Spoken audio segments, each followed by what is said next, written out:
विष्णुपादाय कृष्णपिस्थाय भूतले श्रीमते भक्तिविकास स्वामिनीति नामिने नमो विष्णुपादाय कृष्णपिस्थाय भूतले श्रीमते भक्तिवेदांत स्वामिनीति नामिने नमस्ते सरस्वती देवे गौरवाणी प्रचारिणे निर्विशेष शून्यवादी पाश्चात्य देशतारिणे। जय श्री कृष्ण चैतन्य प्रभु नित्यानंद श्री अद्वैत गदाधर श्रीवासादि गौर भक्तवृंद। हरे कृष्ण कृष्ण कृष्ण हरे हरे, हरे राम राम राम हरे हरे। हरे कृष्ण। हिंदी भाषी કેટલા લોકો પ્યોર हिंदी भाषी? प्योर यानी गुजराती बिल्कुल नहीं समझ में आता? नहीं। और कोई लेडीज़ में? ठीक है। तो आज 5वां दिन है। 5वें दिन में आप सबका स्वागत है। आज हम देखेंगे योग, विविध योग और सर्वश्रेष्ठ योग पद्धति कौन सी है। सब योग पद्धति एक अलग अलग मार्ग है या वह एक मार्ग की ओर हमें खींच ले जाते हैं, वो हम आज देखेंगे। तो योग क्या है? योग का मतलब होता है कि जब हमारा किसी के साथ संबंध टूट जाता है तो उसको जोड़ने के लिए कुछ विधि होती है। जैसे हमें कोई मित्र बनाना है, फ्रेंडशिप किसी से करनी है, तो क्या करेंगे? हम इनको कभी कभी हमारे घर पे इनविटेशन देंगे, खाने के लिए, प्रसाद के लिए आमंत्रित करेंगे। तो ऐसे हमारा भगवान के साथ संबंध अभी टूट गया है, अभी हमें सिर्फ ज्ञान हो रहा है। तो ज्ञान हो रहा है लेकिन हाँ, वो संबंध टूटा हुआ है, तो वो रीएस्टैब्लिश करने के लिए जो विधि है उनको योग कहते हैं। आज के विषय है योग का सही अर्थ और सही उपयोग। श्रीमद् भगवद गीता 4 प्रकार के योग का वर्णन करती है। वो क्या चारों अलग अलग मार्ग हैं कि एक ही मार्ग की ओर ले जाते हैं?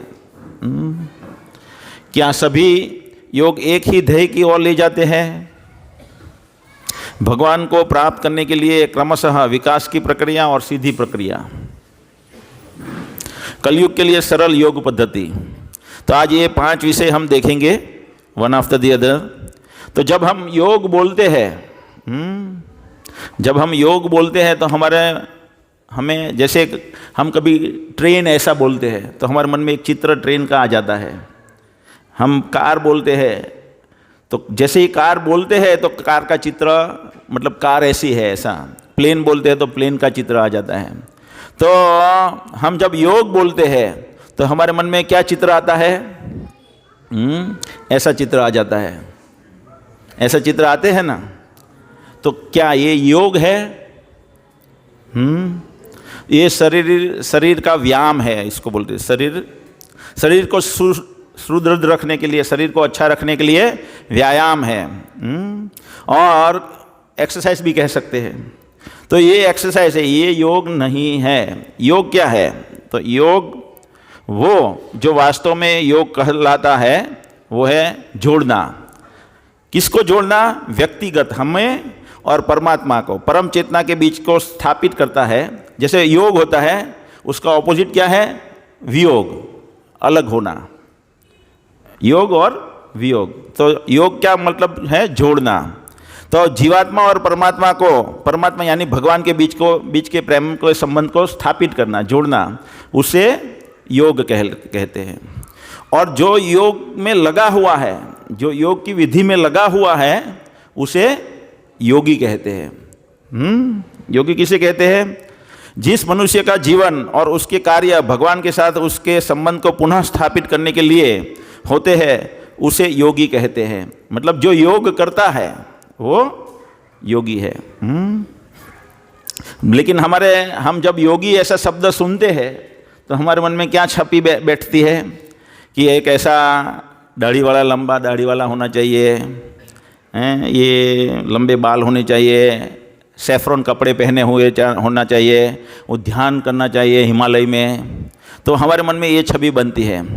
तो ये एक योगी की रीत हो सकती है, ये योग की एक रीत हो सकती है। लेकिन वास्तव में योग क्या है? वास्तव में योगी कौन है? तो भगवान भगवद गीता के 6ठे अध्याय का 46 श्लोक में भगवान बताते हैं, योगी नाम सर्वे, क्या बोलते हैं,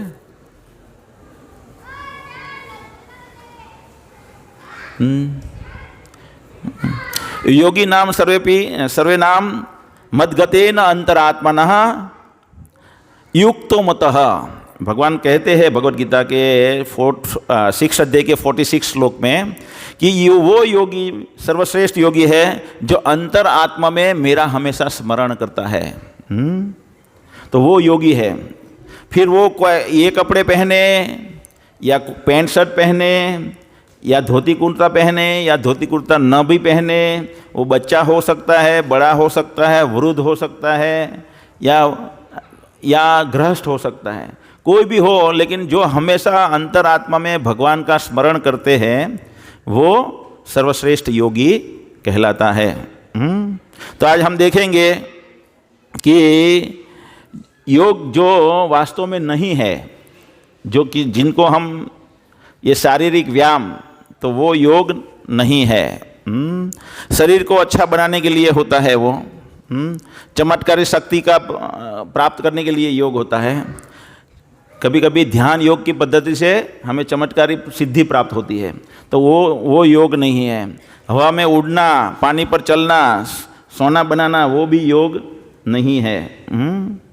तो कभी कभी क्या है कि योग में एक ध्यान की पद्धति है, तो ध्यान की विधि से वो 12 साल की एक विधि है। कभी एक लड़के ने गांव वालों को आके बताया कि देखो मैं तो आपको सिद्धि बताता हूँ, मैंने सिद्धि प्राप्त की है योग से। तो वो गांव वालों को बुलाया कि आप सब बाहर, गांव के बाहर तालाब के पास आ जाइए, मैं मेरी सिद्धि बताता हूँ आपको। फिर सब गांव वाले एकत्र हो गए और उसने पानी में चलना शुरू किया। तो पानी में चलते चलते वो इस पार से उस पार निकल गया। सब लोगों ने तालियां बजाए, वाह वाह वाह वाह वाह, ऐसा किया। तो उसमें 1-2 हरे कृष्ण वाले खड़े थे, तो बोले ये क्या, इसमें क्या बड़ी बात है, ये सिद्धि तो 10 रुपये वाली है, मैं नाव वाले को 10 रुपया दूंगा, वो इस पार से उस पार मुझे छोड़ देगा। तो ये सिद्धि का कोई मतलब नहीं है। योग जो ध्यान की पद्धति है उसमें कभी कभी हमें क्या है, सिद्धि मिलती है। एक ऐसे योग शब्द बना है, ये ध्यान योग एक पद्धति है जो भगवत प्राप्ति की भगवत गीता में भी वर्णन है, लेकिन वो जो हम अभी देखते हैं वो ध्यान योग नहीं है। ध्यान योग, सही ध्यान योग क्या है वो हम देखेंगे। तो ध्यान योग में क्या है, एक आसन बिठाना पड़ता है, एक आसन में बैठना है। तो वो आसन से, और उसमें प्राणायाम आता है, श्वासोश्वास की क्रिया आती है, तो वो सब से धीरे धीरे एक्चुअल मर्म निकल गया और खाली कसरत रह गई। तो ऐसे करके ये जो अभी हम देखते हैं कसरत, उनको योग बोलने लगे। तो ऐसे कसरत बनी। फिर इसके बाद सब लोगों ने अपने मन के हिसाब से अलग अलग योगा बना दिया। Yoga for blood pressure, yoga for physical health, physical and mental health, तो yoga for weight reduction, yoga for business, tennis yoga, desktop yoga. तो ये सब योगा अपने मन के हिसाब से बना दिया हुआ है, लेकिन वो वास्तव में योगा नहीं है। श्रीमद् भगवत गीता के अनुसार 4 योग की पद्धति बताई है श्रीमद् भगवत गीता में। पहला है कर्म योग, जिसमें व्यक्ति भगवान के लिए कर्म करता है, निष्काम कर्म करता है। ज्ञान योग, दार्शनिक ज्ञान के विकास द्वारा आध्यात्मिक चेतना का विकास करने की प्रक्रिया। दार्शनिक ज्ञान नहीं, शास्त्र का ज्ञान, उसके द्वारा ये इसमें क्या है कि हमें कर्म के फल को त्याग करना है, तपस्या करनी है और शास्त्र का अध्ययन भी करना है। तो वो होता है ज्ञान योग। अष्टांग योग, अपने मन को परमात्मा में केंद्रित करने हेतु मन तथा इंद्रियां नियंत्रित करने हेतु होने वाली ध्यान की प्रक्रिया। तो आजकल बहुत सारे लोग ध्यान, जो अष्टांग योग में ध्यान की प्रक्रिया है, उसका बोलबाला बाजार में बहुत चल रहा है। तो क्या वो वास्तव में हमें भगवत प्राप्ति कराती है, वो हम आगे देखेंगे।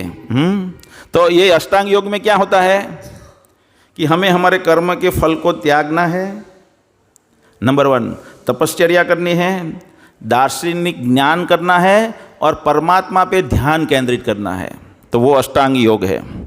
और भक्ति योग भगवान कृष्ण या विष्णु के प्रति जो भक्ति है और तन मन धन से जो हम सेवा करते हैं वो भक्ति योग कहलाती है। इसमें याद रखिए कि योग शब्द तभी लग सकता है जब वो विष्णु के प्रति होता है।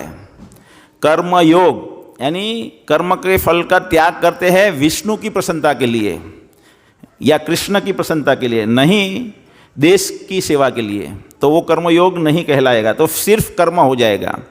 जब वो योग तभी लगता है शब्द जब वो क्रिया या कुछ भी ज्ञान ध्यान भक्ति योग है, और भक्ति तभी कहते हैं जब वो विष्णु के प्रति है, विष्णु के प्रति प्रेम जगाने के लिए करते हैं या सेवा के लिए करते हैं तो उसको भक्ति कहेंगे। अगर ज्ञान हम ये जगत का इंफॉर्मेशन टेक्नोलॉजी का ज्ञान प्राप्त करते हैं, पूरा गूगल से सर्च कर लेते हैं सब प्रकार का ये भौतिक जगत का ज्ञान, तो ज्ञान योग नहीं है, वो पूरा 24 घंटे लगे रहेगा वो ज्ञान प्राप्ति में, लेकिन वो ज्ञान योग नहीं है। वो ज्ञान योग कब है? जब जो वेद व्यास ने शास्त्र बनाए हैं और उस शास्त्र पढ़ने का उद्देश्य है भगवान के साथ संबंध जोड़ने का, तभी वो ज्ञान योग कहलाएगा। अष्टांग योग भी वही है जब उसका उद्देश्य है भगवत प्राप्ति का, विष्णु प्राप्ति या कृष्ण प्राप्ति का।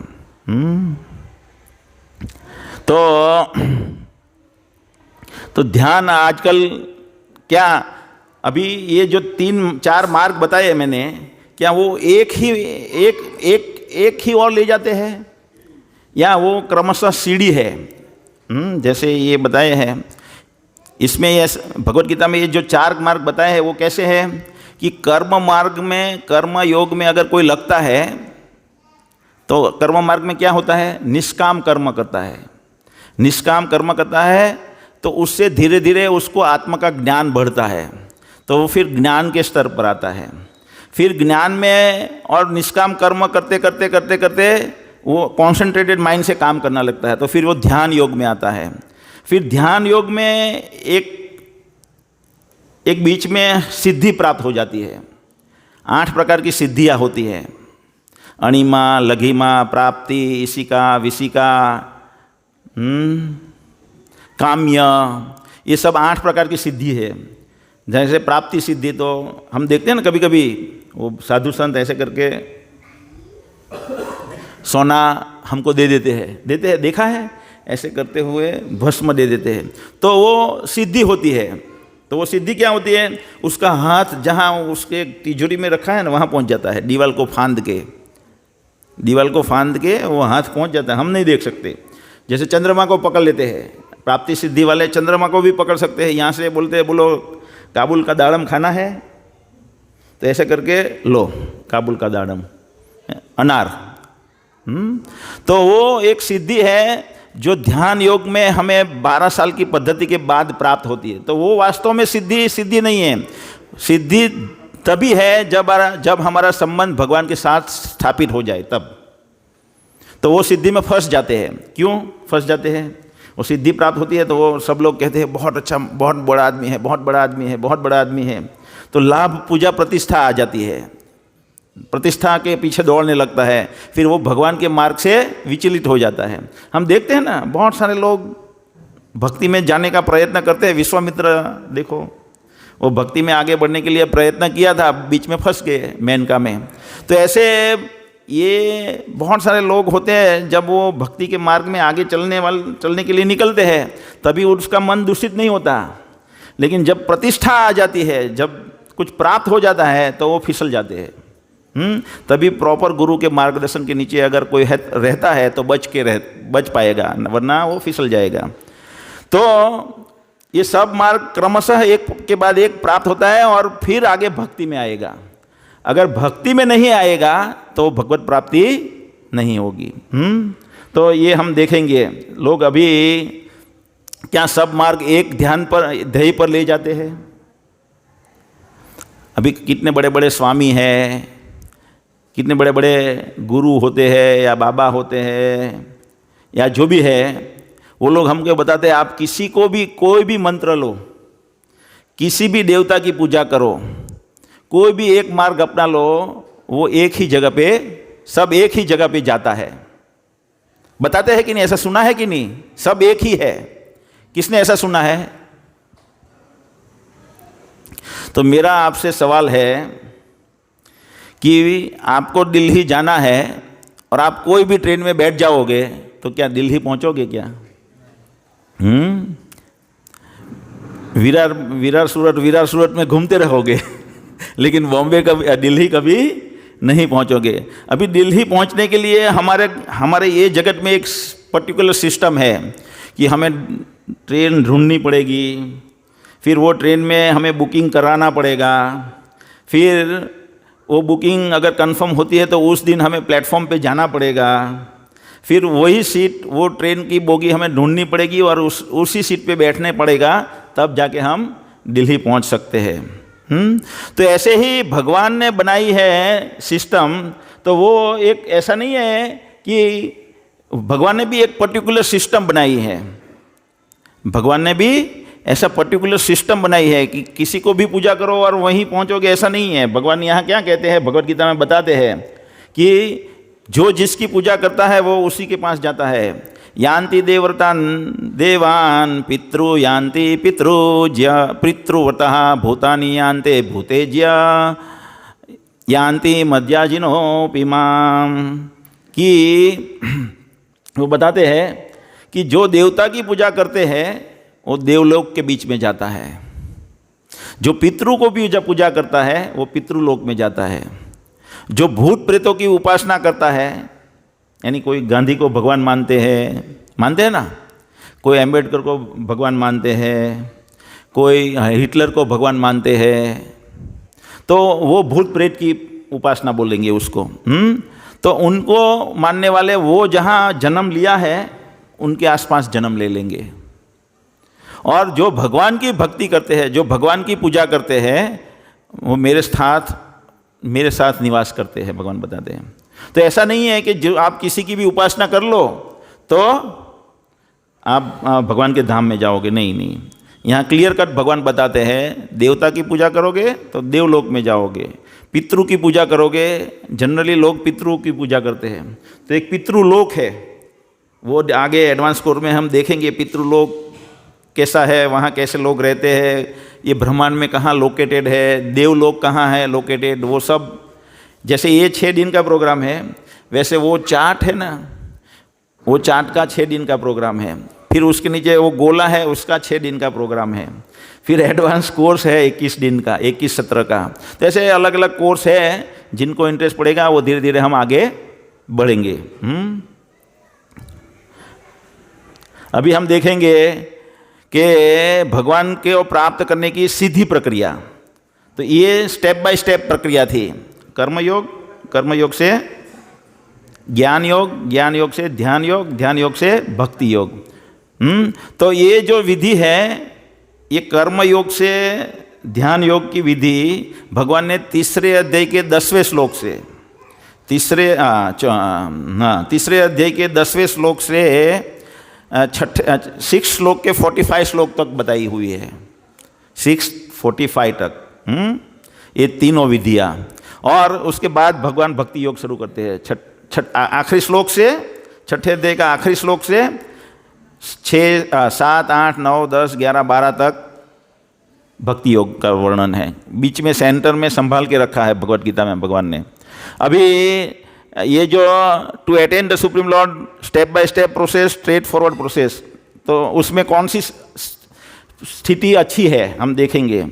भगवान को प्राप्त करने के लिए सीधी प्रक्रिया। तो भगवान बताते हैं भगवत गीता के 12वें अध्याय में, अथ चित्तम समाधातुम न शोक्नोसि मयि स्थिरम अभ्यास योगेन ततो माम इच्छाप्तुम धनंजय। हे अर्जुन, हे धनंजय। अब अर्जुन का नाम धनंजय है, धन का संचय किया था ये राजसूय यज्ञ के लिए, तो इसका नाम धनंजय पड़ा। तो यदि तुम अपने चित्त को अविचलित भाव से मुझ पर स्थिर नहीं कर सकते हैं, तो तुम भक्ति योग के विधि विधानों को पालन करो, इस प्रकार तुम मुझे प्राप्त करने की चाह उत्पन्न करो। तो ये भगवान को डायरेक्ट प्राप्त करने की प्रोसेस है।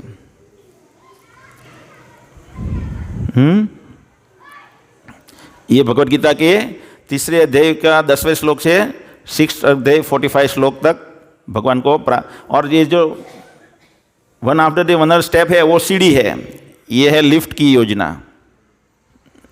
एक मिनट।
कुछ लोचा हो गया है।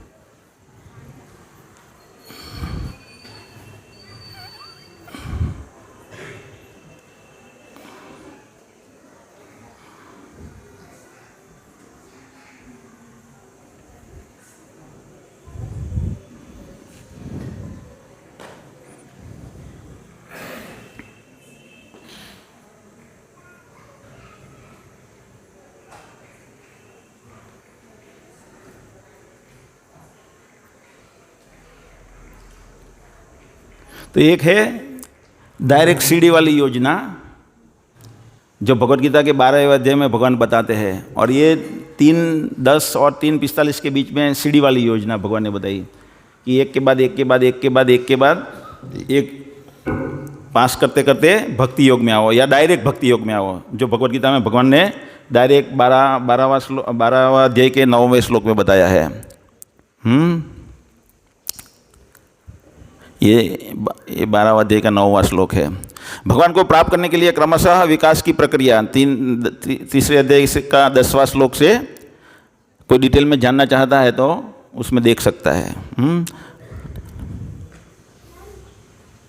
अभी हम उसको लडार के रूप में देखेंगे। क्रमशः जो विधि है, डायरेक्ट विधि में भगवान बताते मेरे पर ध्यान केंद्रित करो। अभी क्रमशः कर्मकांड, पहला विभाग है कर्मकांड। सकाम कर्मी उच्च लोक जाने के लिए कर्म करते हैं, शास्त्र अनुसार नियमित इंद्रिय तृप्ति, कर्मकांड। जो कर्मकांड विभाग है वो 0 स्तर पे बताया है, यहाँ स्तर 0। क्रमशः विकास जो है तो उसमें एकदम 0 के स्तर पे है। क्यों? क्योंकि कर्मकांड में क्या है कि हम यज्ञ करते हैं, धर्म का पालन करते हैं, और धर्म के पालन से हमें ये भौतिक जगत में धनम देही, जन्म देही, बहुधा शिष्यो आपो, सुंदरीम देही, सुंदर पत्नी आपो, सुंदर पति आपो, या बंगला देही, मस्त बंगलो आपो।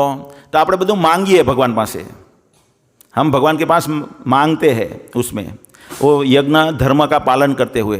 तो उसमें कोई आध्यात्मिक प्रगति नहीं है। हमें भगवान के धाम में भगवान के साथ प्रेम स्थापित करने के लिए हम कुछ नहीं कर रहे हैं। भगवान के धाम में वापस जाने, आध्यात्मिक जीवन के लिए कुछ नहीं मांग कर रहे हैं, उसमें उद्देश्य नहीं है। तो उद्देश्य नहीं है तो स्तर 0 है। लेकिन जो अगर कोई कर्मकांड विभाग का पालन नहीं करता है तो फिर वो पशु समान है। कम से कम अगर हम मनुष्य बने हैं तो कर्मकांड विभाग तो हमें फॉलो करना पड़ेगा। तो अभी उससे पहला कदम है कर्मयोग, उससे ऊपर एक स्टेप 1 तो उसमें निष्काम कर्म करते हैं हम, कर्मफल का त्याग। निष्काम कर्म की बात हम करेंगे तो मैं एक उदाहरण देता हूँ, निष्काम कर्म किसे कहते हैं। जैसे कल हमने देखा था वर्णाश्रम विभाग, तो वर्णाश्रम प्रमाण के अनुसार ब्राह्मण होते हैं, क्षत्रिय होते हैं, वैश्य होते हैं और शूद्र होते हैं। तो उनके अनुसार उन सबको अपना अपना कार्य करना रहता है। तो ब्राह्मण जो होते हैं तो वो ब्राह्मण कैसे होते हैं, एक उदाहरण है जिसमें द्रौपद महाराज का एग्जाम्पल है, उदाहरण है कि द्रौपद महाराज बचपन में ये इनका नाम क्या है, द्रोणाचार्य के साथ स्कूल में एक ही गुरुकुल में पढ़ते थे। तो दोनों की बराबर दोस्ती थी और दोस्ती इतनी अच्छी थी तो द्रोणाचार्य को द्रौपद महाराज ने द्रोणाचार्य को वचन दिया कि मैं जब बड़ा हूँगा तो मेरा आधा राज्य मैं आपको दे दूँगा। तो वो बात उसने बड़े होके अपनी पत्नी को बताई। अपनी पत्नी कौन थी, कृपाचार्य की बहन कृपी को बताया। फिर उसको एक अश्वत्थामा करके लड़का हुआ द्रोणाचार्य को। तो वो बहुत गरीब हो गए, तब इतने गरीब थे कि उसको खाना पीना दिलाने में भी फांफा पड़ने लग गया। तो उनकी बीवी ने उनको बताया कि आप बताते हो कि द्रौपद महाराज आपके फ्रेंड है और आपको बोला था कि मैं आधा राज्य आपको दूंगा, तो आप उनके पास जाइए और आधा राज्य मत मांगिए, 5-6 गाय मांग के आइए, बस इतना काफ़ी है, हमारा बच्चा इससे खा पी के बड़ा हो जाएगा। तो वो द्रौपद महाराज के पास जाते हैं द्रोणाचार्य, और द्रौपद महाराज को बोलते हैं कि मैं आपका बचपन का दोस्त हूँ। तो बोले कौन दोस्त, दोस्ती तो बरोबर वालों से होती है, मुझे याद नहीं है आपसे मेरी दोस्ती थी क्या। तो उससे अपमानित हो गए, बुरा लगा। तो वो अपमान का बदला लेने के लिए उन्होंने क्या किया कि पांडव और कौरव को पढ़ाना शुरू किया, शस्त्र विद्या पढ़ाने में शुरू किया। जब वो पांडव बड़े हो गए, शस्त्र में निपुण हो गए, तब उन्होंने उनसे दक्षिणा मांगी, गुरु दक्षिणा। बोले कि द्रौपद महाराज को जीत के मेरे पास लेके आओ। तो वो द्रौपद महाराज को जीतने के लिए पहले कौरव गए, दुर्योधन पहले आ जाता है, हम जाएंगे हैं। दुर्योधन हार के आ गया वापिस। फिर 5 पांडव गए और वो द्रौपद महाराज को जीत के द्रोणाचार्य को दे दिया। अभी द्रोणाचार्य बोलते हैं दोस्ती बराबर वालों से होती है। अभी मैं राजा हूँ, आपके राज्य जो जीत जाता है वो उसका राज्य हो जाता है। अभी आपके राज्य का राजा मैं हूँ और आप मेरे दास हैं। लेकिन मैंने जो आपने मेरे साथ किया वो मैं आपके साथ नहीं करूँगा, आपने जो मेरे साथ किया वो मैं तुम्हारे साथ नहीं करूँगा। आपने मुझे वचन दिया था आधा राज्य देने का, और वो उससे तुम नरक में न जाओ, तुम पालन नहीं कर रहे हो, उससे नरक में नहीं जाओ, इसी के लिए मैंने ये किया है। आधा राज्य मैं आपको देता हूँ वापस। ऐसे करके आधा राज्य द्रौपद महाराज को दे दिया। तो ये विधि से द्रौपद महाराज को बहुत बुरा लगा। क्षत्रिय जो होते हैं ना, ब्राह्मण और क्षत्रिय, वो अपमान मर जाना पसंद करेंगे, अपमान सहन नहीं कर सकते। तो उनको बहुत बुरा लगा, अपमानित हुए। तो उन्होंने एक यज्ञ करवाया, यज्ञ किया साथ में। तो वो यज्ञ से ये क्या नाम है,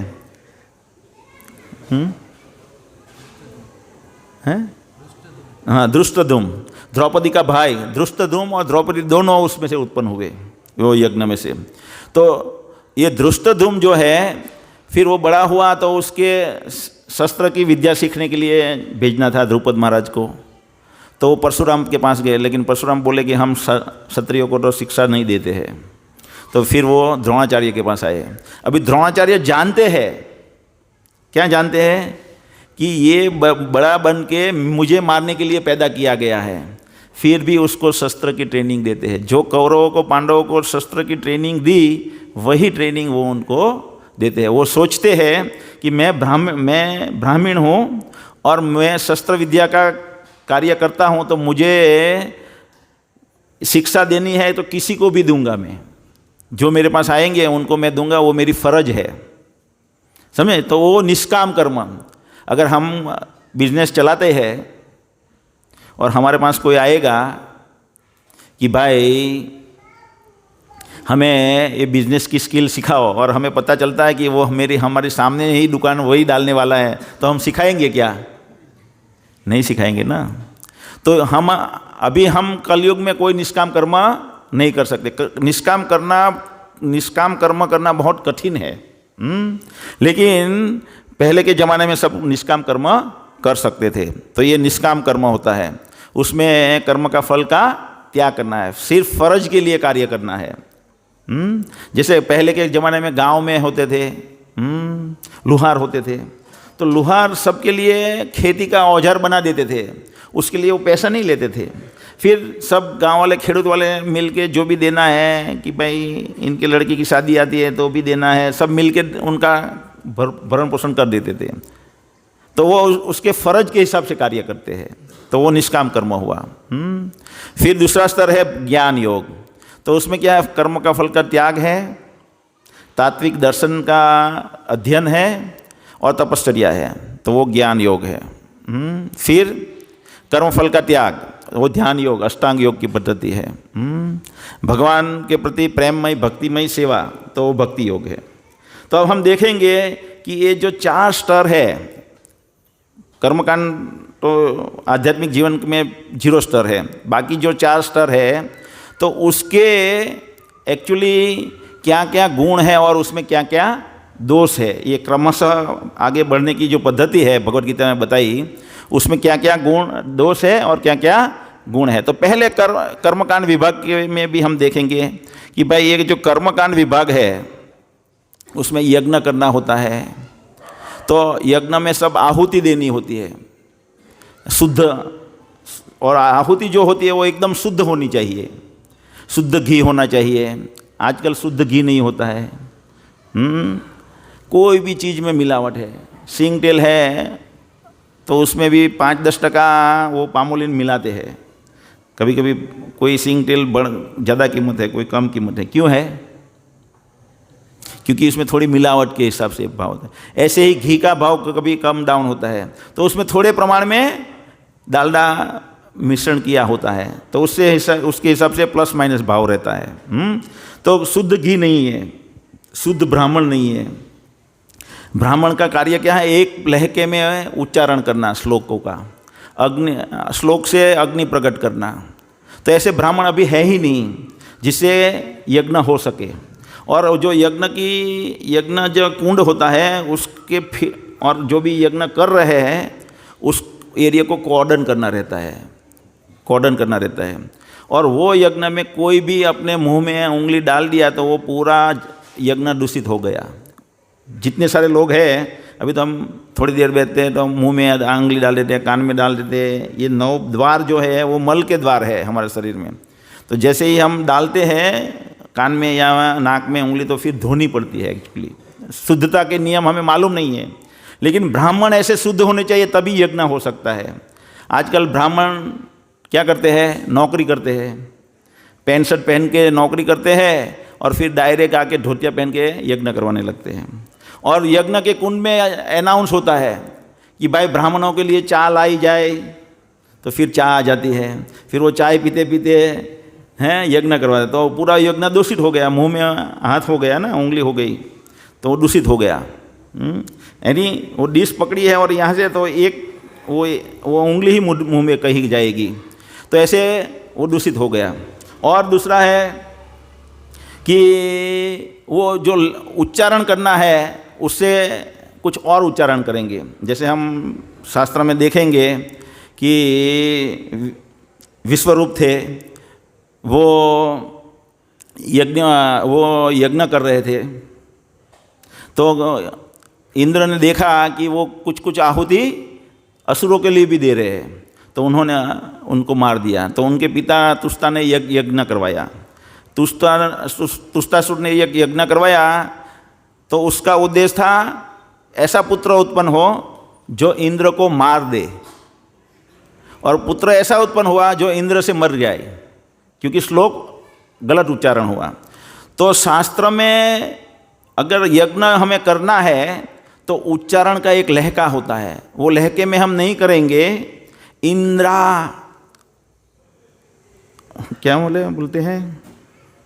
इंद्राहु हैं, इंद्रह बोलना था, तो उसके पीछे हा हो गया, इंद्रा, कानो मात्र का आ गया।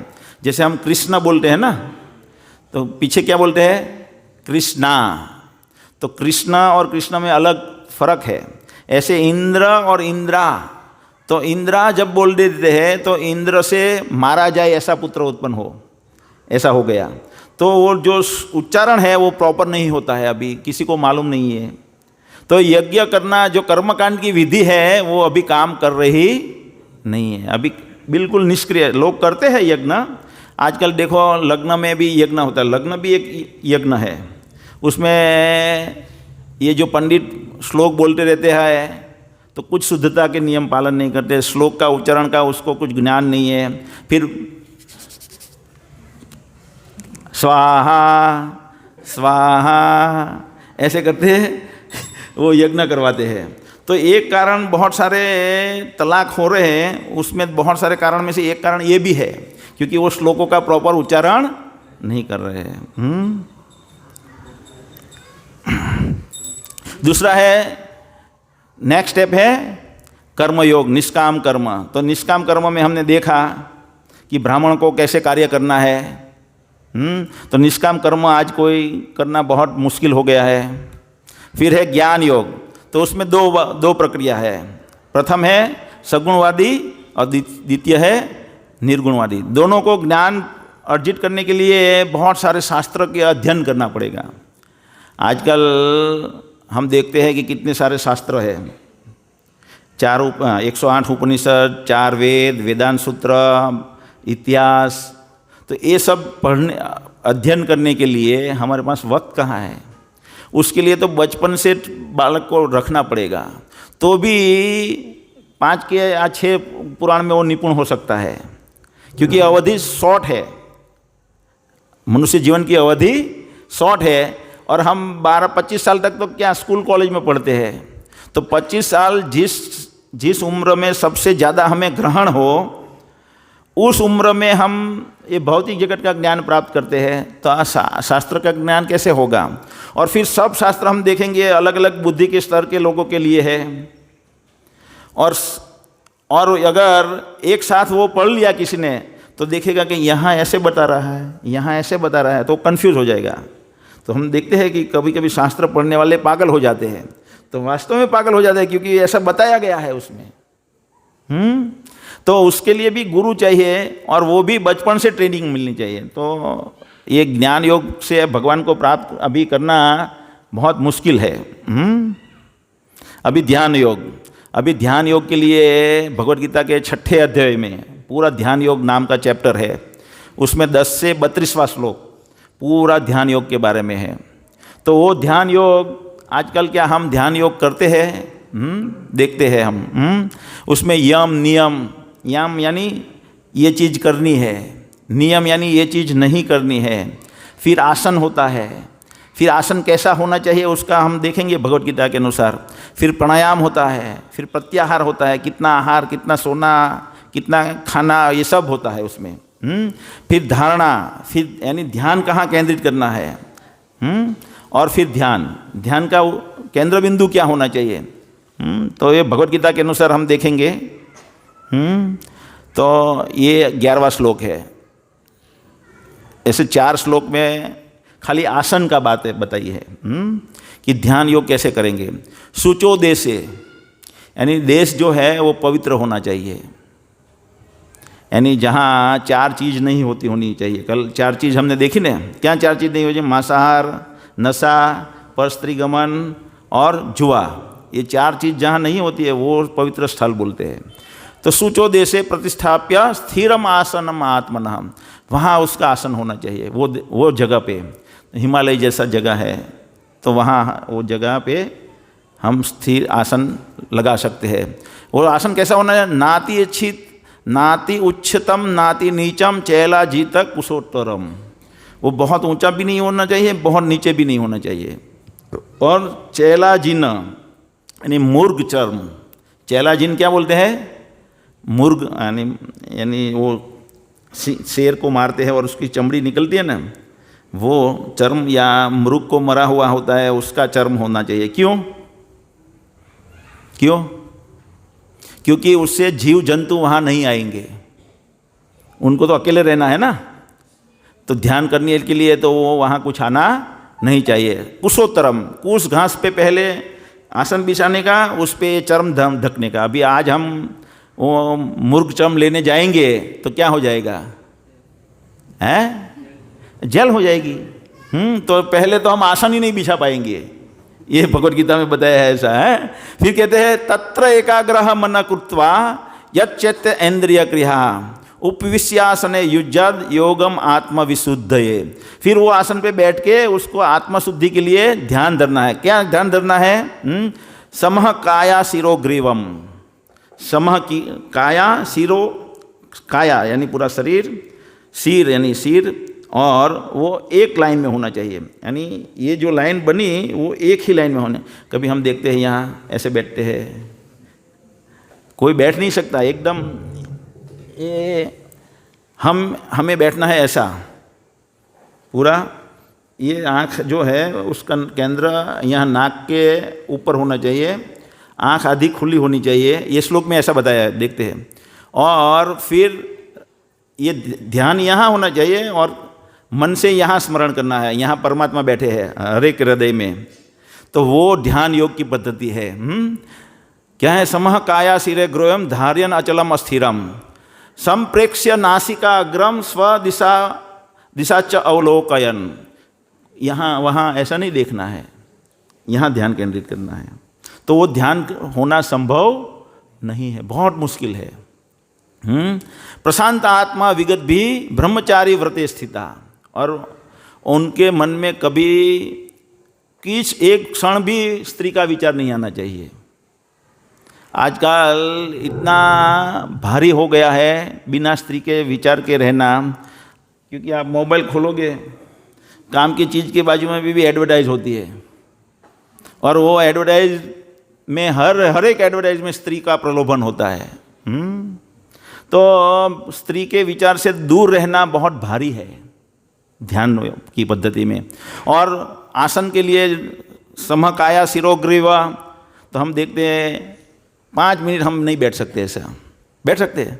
अभी देखो ना प्रवचन में थोड़ी देर ऐसा बैठेंगे, फिर थोड़ी देर ऐसे बैठेंगे, फिर ऐसे बैठेंगे। तो कोई किसी ये जो पलाठी है ना वो भी दर्द करने लगते हैं, पैर आगे करेंगे, हैं, नहीं बैठ सकते। तो ध्यान करना कलयुग के लिए संभव नहीं है। तो फिर हम सोचते हैं कि आजकल ध्यान का बाजार बहुत जोर में चल रहा है। क्यों चल रहा है? चल रहा है ना। हमारे होटल में भी आते हैं, बॉम्बे से करवाने आते हैं ध्यान, और 5-5 हज़ार लेते हैं। तो मैं पूछता हूँ उन लोगों को, क्या फ़ायदा हुआ? बहुत नहीं, थोड़ा बहुत होता है। लेकिन मैं बोला उनका हो जाता है। वो क्या है 10,000, 1,000 रुपया, 2,000 रुपया लेता है। पहले सेमिनार का ऐसा ही लेगा, फिर कुछ कोहनी पे गोल लगा देगा यहाँ, फिर दूसरे सेशन का 10,000 रुपया। फिर उनका हो जाता है फ़ायदा, तुम्हारा हो या ना हो। हाँ। तो दूसरा है कि आजकल बहुत सारा प्रेशर है, काम का टेंशन है, बहुत टेंशन है, बॉस का टेंशन है, फिर घर में बीवी का प्रेशर है कि नहीं? सही में है। एक्चुअली वाइफ जो होती है ना, लड़की, ये ऑफ द ट्रैक है, लेकिन मैं एक खाली बता दूं, उनको बचपन में माँ ट्रेनिंग देती है कि ससुराल में पति के साथ कैसे रहना है। आप बताओ, कोई भी माँ ट्रेनिंग देती हो तो उनको ही नहीं मालूम। जो माँ है आज की, जो भी ये आप सब बैठे हैं, इसमें किसी को नहीं मालूम। लेकिन हमारे जो भक्त लड़कियां हैं, यानी वाइफ है, माताजी है, उनको भी नहीं मालूम था। अभी सभी को मालूम हुआ है, लेकिन उनका शादी हुआ था, मेरी वाइफ को जब शादी हुआ था तो मेरे साथ कैसे रहना है उनको मालूम नहीं था। लेकिन ये तो धीरे धीरे शास्त्र का अध्ययन करते करते, गुरु के आश्रय में रहते रहते सब मालूम हुआ। तो पति आता है तो पहले तो उसको पानी का ग्लास देना होता है। कभी भी बाहर से आता है तो पूरे दिन कितनी मगजमारी करके आया है, तो आया तो उसको पहले पानी का ग्लास देना रहता है। तो पहले उसका क्या हुआ? पानी के ग्लास देने से पहले पति को बोलते थे, वो तो एक उग्र मन से आया और ऊपर लेवल हो जाता है पति का। ऐसे पत्नी के साथ भी कैसे रहना है, पति को भी मालूम नहीं, पुरुषों को भी मालूम नहीं, क्योंकि हमने सबने ब्रह्मचारी ट्रेनिंग नहीं ली। हम सबको ब्रह्मचारी ट्रेनिंग होनी चाहिए बचपन में, वो हमने ली नहीं, स्कूल में पढ़ाया नहीं, तो हमें भी मालूम नहीं पत्नी के साथ कैसे रहना। तो ऐसा सब चलता रहता है। तो उस हिसाब में हम थोड़े टेंशन में रहते हैं। तो ध्यान में क्या है, एसी हॉल होता है, थोड़ा लाइट म्यूजिक चलता रहता है, और मोबाइल स्विच ऑफ करवा के रखवा देते हैं, तो थोड़ा रिलैक्स अनुभव करते हैं। तो हमें लगता है कि हाँ, ध्यान योग काम कर रहा है। ध्यान योग काम कर रहा है। और फिर ध्यान क्या करते हैं, ध्यान कभी कभी सब लोग बोलते हैं कि ध्यान क्या करना है, तो ध्यान का तो कुछ मालूम नहीं है। ध्यान का केंद्र क्या है, परमात्मा होने चाहिए हृदय में, उन पे तो ध्यान होता नहीं। लाइट पे कोई ध्यान करवाता है, कोई गुरु पे ध्यान करवाता है, कोई स्वामी पे ध्यान करवाता है, कोई अपने पे भगवान निराकार है तो निराकार पर ध्यान धरो। तो मेरा आपको प्रश्न है कि ये निराकार है, उस पे आपका ध्यान जाएगा क्या, रहेगा क्या? क्योंकि आँख का जो हमारे मन का सब्जेक्ट है, एक दृश्य यानी एक रूप, और अति सुंदर रूप अगर है तो उस पे हमारा ध्यान कुछ हो सकता है। लेकिन जो निराकार है, एक लाइट का बल्ब है, उस पे हमारा ध्यान कभी रह नहीं सकता। और आजकल हम देखते हैं जो लोग ध्यान पे, भगवद गीता में क्या बताया है, यम यम वापि स्मरण भावम त्यजन्ते कलेवरम। जो लाइट का ध्यान करते हैं वो दूसरे जन्म में लाइट के पास क्या होते हैं, कीट पतंग। तो कीट पतंग हो जाते हैं, क्योंकि अगले जन्म में वो कीट पतंग ने लाइट का ध्यान किया था, इसलिए आज लाइट के पास जन्म लिया है। समझ में आ रहा है ना? तो लाइट के ध्यान पे ऐसा होगा। तो अब ये आप बताइए, ये जो है एक सुंदर भगवान कृष्ण है, सुंदर माला पहनी, एकदम मुलायम त्वचा है भगवान की, कंदर्प कोटि कमनीय विशेष शोभम, लाखों करोड़ों कामदेव उस पे मोहित हो जाते हैं, ऐसा उनका रूप है। ब्रह्मा जी बताते हैं ब्रह्म संहिता में। तो ये कृष्ण पे आपका ध्यान जाएगा। लेकिन आजकल ध्यान करने के लिए अगर भगवान कृष्ण को हमने ध्यान में रख के घर में ध्यान करना शुरू किया, तो घर तो नज़दीक होते हैं, ज़्यादातर फ्लैट में रहते हैं, फिर कोई फ्लैट में नहीं रहता तो रो हाउस में रहता है, रो हाउस नहीं है तो बंगला भी बाजू बाजू में होता है, तो उनके यहाँ टीवी शुरू हो जाती है, टीवी, और फिर गाना शुरू हो जाता है, घूंघट की आड़ से दिलबर का दीदार अधूरा रहता है। तो कृष्ण भगवान से जूही चावला ध्यान कहाँ था, कृष्ण भगवान पे करना, और चला कहाँ गया, जूही चावला। अगर लोग सोचेंगे चल भाई ये सिटी में तो बहुत मगजमारी है, मैं हिमालय में जाऊंगा, तो वहाँ हिमालय में भी आ जाएंगे वो कार लेके, सैटेलाइट लेके कार वाले, और क्रिकेट मैच लगा देंगे। हमारा ध्यान तेंदुलकर पे चला जाएगा। वहाँ भी ध्यान नहीं कर सकते आजकल, हिमालय में भी बहुत कठिन है। तो ध्यान योग का अर्जुन का अनुभव अभी देखेंगे। अर्जुन जो एकदम हाईएस्ट, शास्त्र में उनका कैरेक्टर हाईएस्ट बताया है। 4 वाइफ थी उनकी, लेकिन कैरेक्टर कितनी सारी और प्रपोजल आई, लेकिन अर्जुन ने ठुकरा दी। तो हाईएस्ट कैरेक्टर वाला अर्जुन क्या बताते हैं कि जो आपने ये योग सिद्धि योग का वर्णन किया 6ठे अध्याय में 32वें श्लोक तक, यो याम योगस्त्वाम प्रोक्तः सामेन मधुसूदन एतास्य हम न पश्यामि चंचलवत् स्थितम स्थिराम। वो इसके आगे बताता है कि हे मधुसूदन, आपने जिस योग पद्धति का संक्षेप में वर्णन किया है वह मेरे लिए अव्यावहारिक तथा असहनीय है, क्योंकि मन चंचल तथा अस्थिर है। और आगे बताता है बहुत बलवान है। उसकी अर्जुन की पूरी इंद्रियां और मन उसके वश में रहते थे। एक बार पूरे बारिश को एक बूंद भी उसने धरती पे नहीं गिरने दिया, उसका इतना कंट्रोल था मन और बुद्धि अपने इंद्रियों पे। वो अर्जुन ध्यान योग के बारे में ये बता रहा है। तो हम आजकल के सामान्य आदमी ध्यान की बात करते हैं तो क्यों करते हैं? वो लोग करते हैं स्वामी, बड़े बड़े स्वामी, क्योंकि उनको पैसा मिलता है। बाकी ध्यान योग संभव नहीं है, वो ध्यान योग की पद्धति नहीं, ये कलयुग की पद्धति नहीं है। तो भक्ति योग जो है वो भगवान के प्रति प्रेममय सेवा है। तो ये भक्ति योग जो है, अभी हमने ध्यान योग दिया, ज्ञान योग दिया, अष्टांग योग देखा, कर्म योग देखा, अभी भक्ति योग। तो भक्ति योग में हमें क्या करना है? कीर्तन करना है, कीर्तन करते हैं हम, नृत्य करना है। अभी हम बैठे हैं, आज टाइम रहा तो नृत्य भी करेंगे, थोड़ा टाइम रहा तो कीर्तन के साथ। और फिर भगवान का प्रसाद खाना है, और फिर ये भगवान का ज्ञान जो मिला है वो दूसरों को बताना है, वो सेवा हो गई। किसी के पास अगर बुद्धि इंटेलेक्चुअल ज़्यादा है तो वो किसी को ज्ञान बता सकता है, किसी के पास मेहनत करने की शक्ति है तो भगवान के लिए कुकिंग करेगा, रसोई करेगा। तो ऐसे 4 चीज़ कर सकते हैं भक्ति योग में। क्या 4 चीज़ करनी है? कीर्तन करना है, नृत्य करना है, प्रसाद खाना है, और थोड़ी बहुत सेवा करनी है, जो हमारी यथाशक्ति है उस हिसाब से। तो भक्ति योग में हम भगवान को 4 रीत से प्राप्त कर सकते हैं। जैसे ये पहले चित्र में हनुमान जी है, राम के प्राप्त, राम जी भगवान राम को भक्ति करते हैं तो वो दास्य भाव में है। दूसरे है साख्य भाव में, जैसे गोप बालक थे वृंदावन में, तो हम ऐसे भी भगवान के धाम में उनकी भक्ति उनको पा सकते हैं। वहाँ नीचे है वात्सल्य भाव, जिसमें माता पिता के रूप में हम भगवान के यहाँ भगवान को माता पिता के रूप में रह सकते हैं। और तीसरा है माधुर्य भाव, जिसमें हम भगवान की पत्नी बन के रह सकते हैं। तो ये 4 रूप से हम, ज़्यादातर ये 4 मोटा मोटी 4 हैं, बस फिर तो बहुत सारे और भी है। और एक दास्य भाव है, शांत रस है, जिसमें हम पेड़ पौधे पशु बनते हैं भगवान के, तो वो भी बन सकते हैं। लेकिन वो ध्यान योग से डायरेक्ट भगवान के धाम में गए, तो ध्यान योग की पद्धति से हम भक्ति योग में प्रवेश नहीं किया और डायरेक्ट भगवान के धाम में चले जाते हैं तो शांत रस में प्रवेश करते हैं। वो विधि, वो डिटेल में हम आगे देखेंगे। तो ये भक्ति योग में 3 चीज़ है, 3 चीज़ जरूरी है। क्या? हम सेवक है, सेवा के माध्यम से भगवान हमारे सेव्य है। हम अभी साधना करते हैं, प्रैक्टिस, साधना यानी प्रैक्टिस। जो प्रैक्टिस करता है वो प्रैक्टिशनर कहते हैं। तो साधक है, हम साधना करेंगे और भगवान हमारे साध्य है। तो ये 3 चीज़ जरूरी है।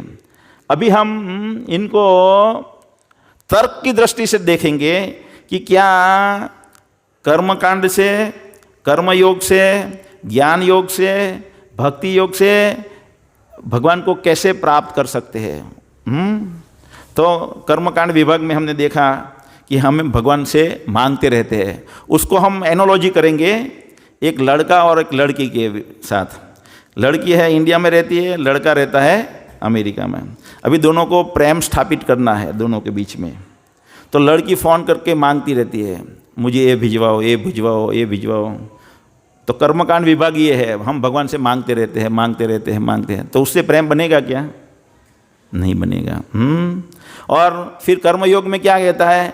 वो लड़का, वो मांगती रहती है तो वो लड़का देता रहता है, देता रहता है, भेजता रहता है, भेजता, निष्काम रूप से भेजता रहता है। तो निष्काम कर्म योग हो गया। फिर ज्ञान योग क्या है कि मानो लड़की का पूरा बायोडेटा लड़के के पास आ गया और लड़के का पूरा बायोडेटा लड़की के पास आ गया। दोनों एक दूसरे के बायोडेटा पढ़ते रहते हैं, तो प्रेम होगा क्या? तो ज्ञान योग में क्या है? शास्त्रों में पूरा अध्ययन करके भगवान के बारे में हम ज्ञान लेते रहते हैं, ज्ञान लेते रहते हैं, ज्ञान लेते रहते हैं। उससे प्रेम बनेगा क्या? प्रेम स्थापित होगा क्या? दोनों के बीच में संबंध स्थापित होगा क्या? नहीं। फिर ध्यान योग है। ध्यान योग है यानी लड़के के पास लड़की का फोटो है और लड़के के पास लड़की का, और लड़के के पास लड़की का, लड़की के पास लड़के का। तो अगर दोनों के पास एक दूसरे का फोटो है और देखते रहते हैं तो प्रेम स्थापित होगा क्या? नहीं। लेकिन भक्ति योग में भगवान के साथ स्थापित होता है। क्यों? क्योंकि उसमें जैसे पति पत्नी के बीच में जो व्यवहार है और ऐसे लेती देती होती है।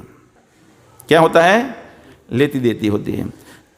जैसे पति कुछ देगा तो पत्नी प्रेम से उसको देगी, पत्नी कुछ प्रेम से देगी तो पति और देगा। ऐसे हम भगवान की सेवा करते हैं, भगवान को कुछ ऑफर करते हैं, भगवान रेसिप्रोकेट करते हैं, हमें रेसिप्रोकेट करते देखते, भगवान हमारे हृदय में ज्ञान प्रकट करते हैं और हम देखते हैं कि भगवान हमें दे रहे हैं।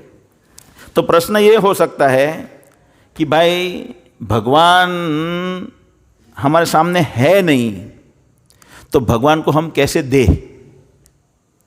भगवान के साथ हम व्यवहार, भगवान तो अभी हमारे सामने है नहीं, तो भगवान के साथ हम हमारा व्यवहार कैसे स्थापित कर सकते हैं, कैसे कर सकते हैं?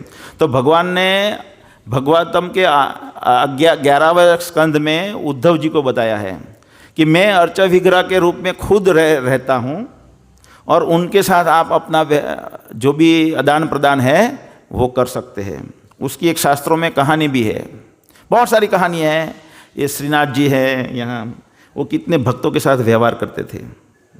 ये श्रीनाथ जी हैं, भक्तों के साथ ये अर्चा विग्रह खुद ट्रैवल करके उसके घर में चले जाते हैं, भक्तों के घर में। जैसे ये साक्षी गोपाल है, हम जगन्नाथपुरी जाएंगे, जगन्नाथपुरी तो वहाँ आगे पहले साक्षी गोपाल का मंदिर आता है। तो साक्षी गोपाल पहले वृंदावन में थे, वो गोपाल नाम से रहते थे। तो वहाँ एक गरीब ब्राह्मण और एक युवा ब्राह्मण, एक वयोवृद्ध ब्राह्मण, बुढ़ा ब्राह्मण लेकिन बहुत धनवान था, वो यात्रा करने के लिए आया, और एकदम गरीब लड़का जो ब्राह्मण था वो वहाँ आया। तो गरीब लड़के ने बड़ी मदद की वो ब्राह्मण, बूढ़े ब्राह्मण की। क्यों? क्योंकि वो भक्त था। तो जब वो दोनों वहाँ से फिर वापस अपने गांव जाने के लिए निकले, तो बूढ़े ब्राह्मण ने कहा कि मैं आपको कुछ देना चाहता हूँ। तो बोला मुझे कुछ नहीं चाहिए, मैंने तो आपको भक्त है इसलिए मदद की थी। नहीं, फिर भी मैं आपको मदद करना चाहता, कुछ देना चाहता हूँ। तो ठीक है, आपकी जो इच्छा है दे दीजिए।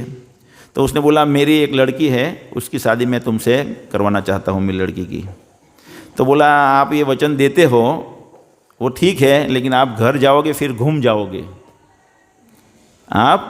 आपके घर वाले नहीं मानेंगे और फिर आप घूम जाओगे। नहीं, मैंने बोल दिया, वो फाइनल है।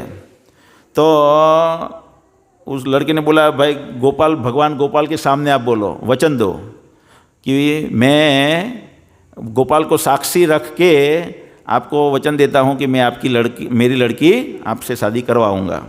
तो ब्राह्मण ने वचन दे दिया। फिर वो गांव चला गया, वो लड़का अपने गांव चला गया। थोड़े 2-3 महीने, 5 या 1-2 साल के बाद वो लड़का वहाँ आता है ब्राह्मण के पास कि आपने मुझे वचन दिया था आपकी लड़की का शादी करवाने का, अभी आप मुझसे शादी करवाइए। तो घर वाले बोले कि भाई इससे क्या शादी करवा रहे हो अपनी बहन की, इससे शादी नहीं हो सकती, आप बोल दो मैं भूल गया, वो वचन मैंने कुछ दिया नहीं था, मुझे याद नहीं है। तो वडील ब्राह्मण ने बताया लड़के को कि मैं तो वो वचन भूल गया हूँ, मुझे मालूम नहीं है। तो बोले नहीं, आपने वचन दिया था। तो बोले कोई साक्षी है क्या? तो बोले हाँ, भगवान कृष्ण के सामने, गोपाल के सामने आपने बोला था कि मैं वचन दूंगा, मैं वचन लिया था। तो बोले साक्षी, भगवान को बोलो कि साक्षी आके यहाँ दे। तो गांव वाले के बीच में गया कि मैं गोपाल को यहाँ लाता हूँ साक्षी में, उनको मेरी शादी करवानी पड़ेगी। तो भगवान गोपाल के पास गए और गोपाल को बोला कि आपके सामने ब्राह्मण ने वचन दिया था कि उनकी लड़की की शादी मेरे से करवाएंगे, अभी वो मना कर रहे हैं, आपको साक्षी देने के लिए आना पड़ेगा। तो भगवान वहाँ साक्षी गोपाल नाम का गांव है, वहाँ तक साक्षी देने के लिए गए, वृंदावन से वहाँ तक। तो ऐसे भगवान अर्चा विग्रह के रूप में रेसिप्रोकेट करते हैं, हमारा प्रेम का व्यवहार रेसिप्रोकेट करते हैं। वो ऐसा है कि जैसे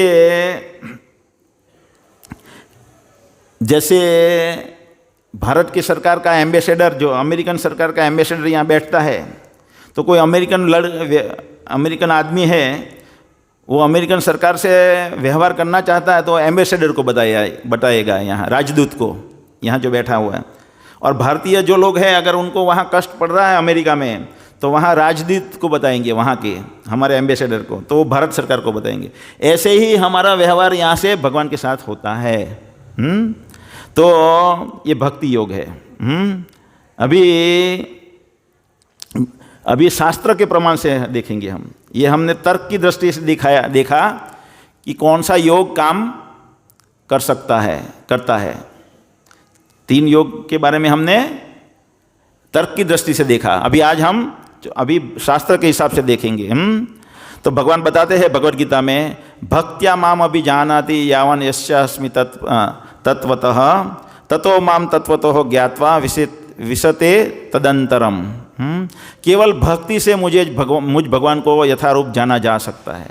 यहाँ भगवान क्लियर कट बता रहे हैं कि मुझे भक्ति के द्वारा ही जाना जा सकता है। जब मनुष्य ऐसी भक्ति से मेरे पूर्ण भवनामृत में होता है तो वह वैकुंठ जगत में प्रवेश कर सकता है। और भागवत में भी बताया गया है आगे।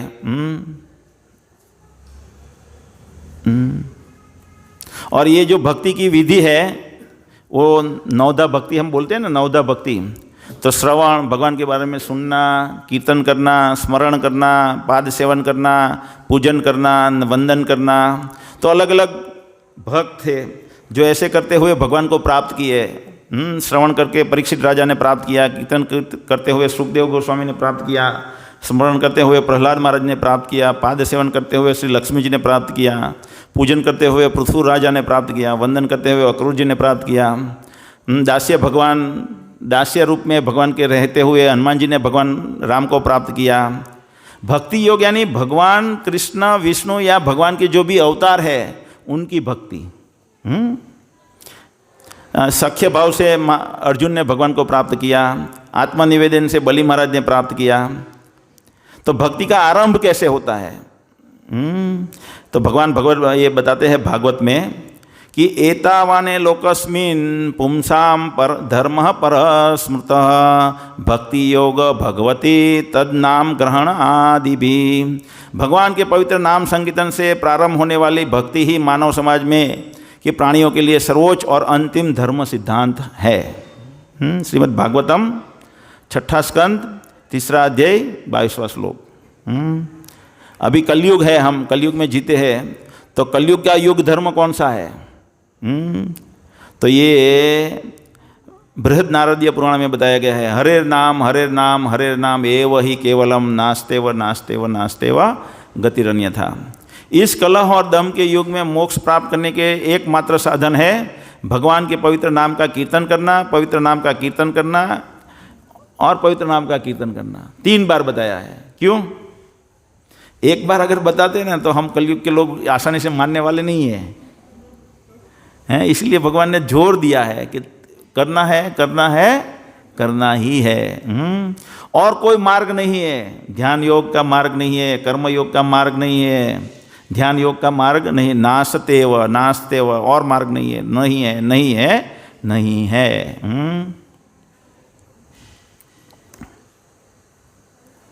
और फिर मंत्र कौन सा है? तो बताते हैं भगवान का नाम तो बहुत है। तो भगवान का नाम कुछ भी आप लो, ओम नमो भगवते वासुदेवाय, उससे भी कल्याण होगा। लेकिन ये सतयुग का मंत्र है। लेकिन ये कलयुग का मंत्र कौन सा है? कलयुग के लिए भगवान ने स्पेशल ये मंत्र में ताकत रखी है। हरे कृष्णा कृष्ण कृष्ण हरे हरे, हरे राम राम हरे हरे, इति षोडशक नाम कलि कल्मष नाशनम नत्तः परतर उपाय सर्ववेदेषु विद्यते। हरे कृष्ण कृष्ण कृष्ण हरे हरे, हरे राम राम राम हरे हरे। ये जो महामंत्र है वह कलि कल्मष को विनष्ट करने वाला है। सभी वेदों में इससे श्रेष्ठ और कोई भी उपाय नहीं दिखता है। तो ये कलिसंतरणीय उपनिषद में बताया गया है। ये इस्कॉन वाले ने अपना नहीं बनाया है, कोई हरे कृष्ण वाला ने अपना खुद बनाया नहीं। ये तो शास्त्रों में बताया गया है, इससे कल्याण हो रहा है, इसलिए इसका प्रचार हो रहा है। आज देखोगे कि ये लोग ऐसा अपना है इसीलिए बोलते हैं फलेन परिचित। तो फल से पता चलेगा। कोई आदमी 15-20 दिन अगर लेगा, कल बताऊंगा मैं आपको, सिर्फ 15-20 दिन ट्राई करनी है घर पे रहते हुए। सफल अगर काम करेगा तो अपनाने का, बात नहीं काम करता तो फेंक देने का। इसमें 1 रुपया आपको पे करने का नहीं है। तो ये काम करता है, फल से नक्की होता है कि ये काम करता है। आप लेना शुरू करोगे, आपके जीवन में परिवर्तन आएगा। कोई भी ऐसा भी जिनको एक बड़ा पहाड़ रख दिया है तो सोचते हम कि ये बड़ा पहाड़ मैं कब हटाऊंगा। इतना ब्लॉक रास्ता है हमारे लिए जीवन में, अगर तो भी ये मंत्र लेने से 15-20 दिन में निकाल। लेकिन उसकी विधि है, देखेंगे। तो कलयुग का युग धर्म है कृते यज्ञ ध्याय तो विष्णु तेता यजतो मुखे द्वापरे परिचार्यम कलो तद हरि कीर्तनात्।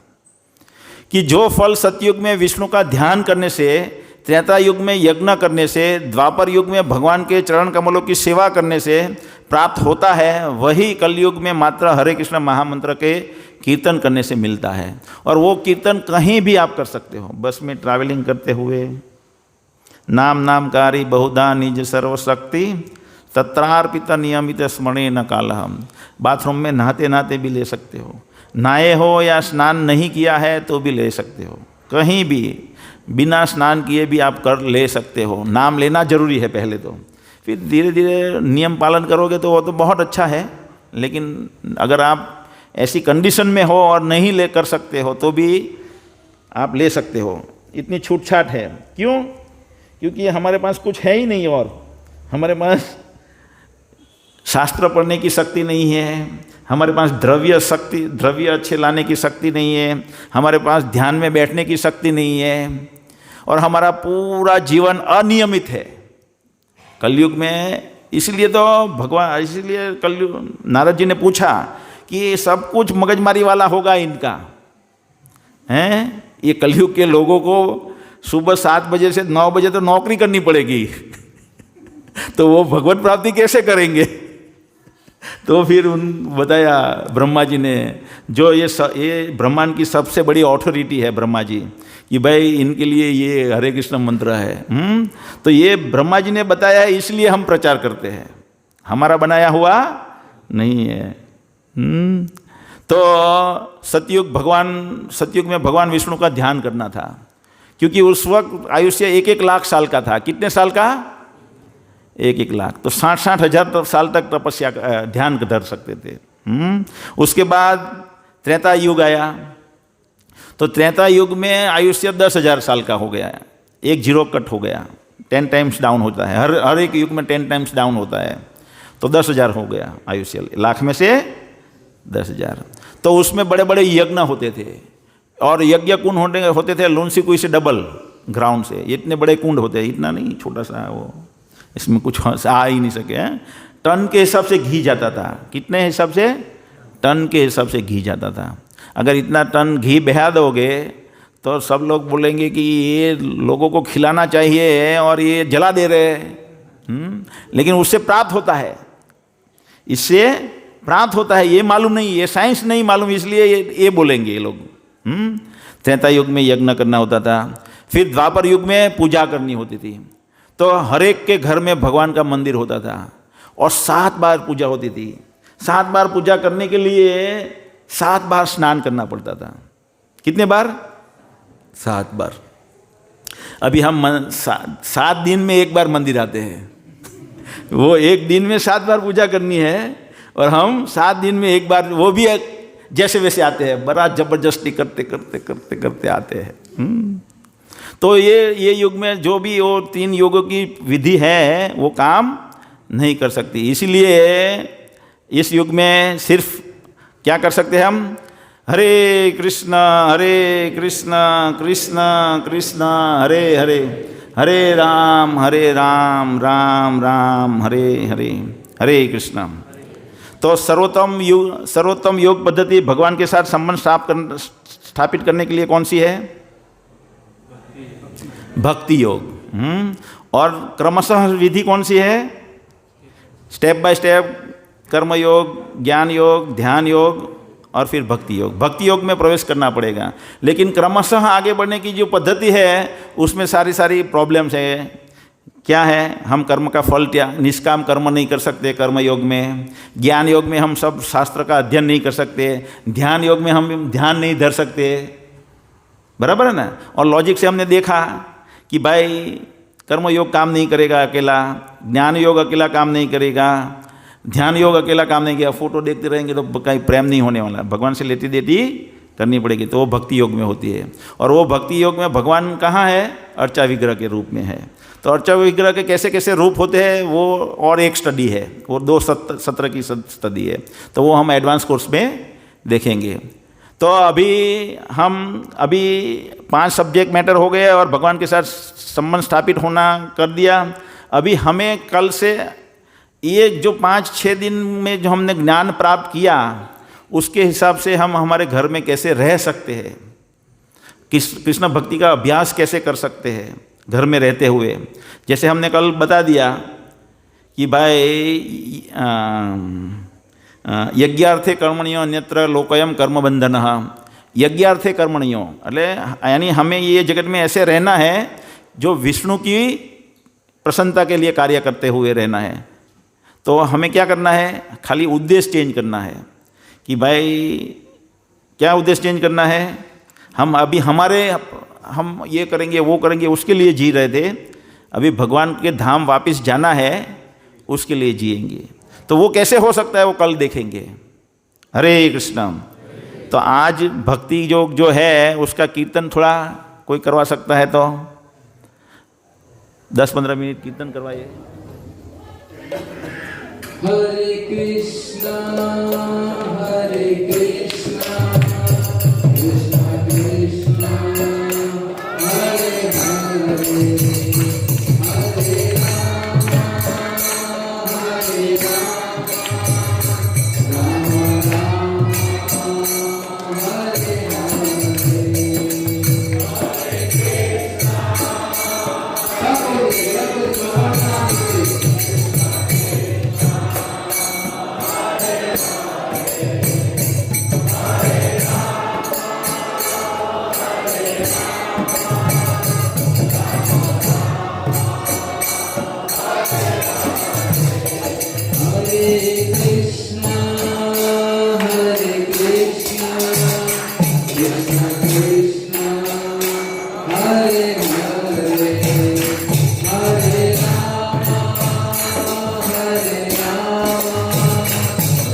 कृष्णा कृष्णा हरे हरे हरे राम राम राम हरे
Hare Rama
Krishna Krishna Hare Hare